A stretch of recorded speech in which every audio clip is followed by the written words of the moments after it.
Déjà, merci de nous avoir invités à participer à ce panel-là.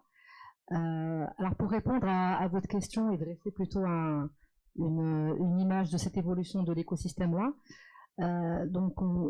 c'est vrai qu'il y a une vraie dynamique qui s'est opérée, une vraie dynamique entrepreneuriale et au niveau de l'intégralité de l'écosystème qui a été opérée depuis quand même 10 ans déjà.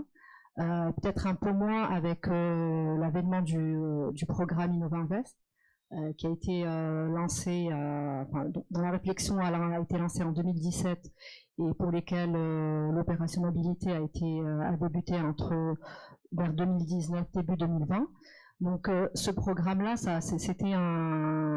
pas parce que Hicham est là, mais ça a été vraiment une vraie bouffée d'oxygène pour cet écosystème-là.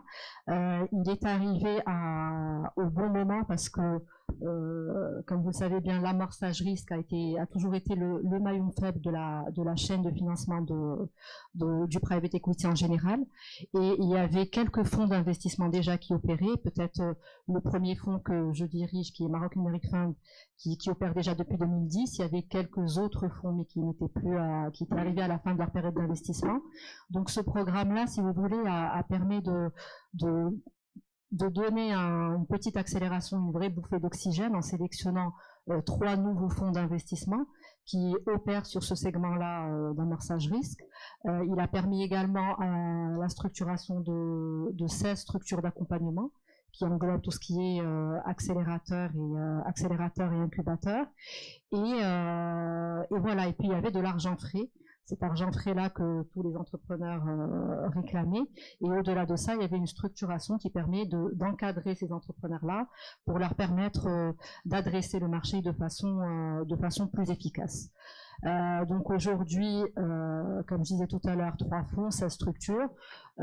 Beaucoup de choses ont été réalisées, beaucoup d'entreprises et de startups ont été accompagnées et je pense qu'à ce niveau-là, Hicham aura beaucoup plus de chiffres à donner sur ce sujet-là.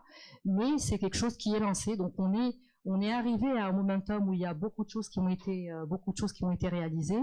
Il y a encore pas mal de revendications que l'on attend pour que l'on soit dans un fonctionnement optimal de cet écosystème-là. Mais comme vous disiez tout à l'heure, les jalons sont là. Et aujourd'hui, on a une fenêtre de tir qu'il ne faut pas rater, tant sur le cadre réglementaire, sur le cadre fiscal, sur la structuration un peu plus solide de ces incubateurs accélérateurs.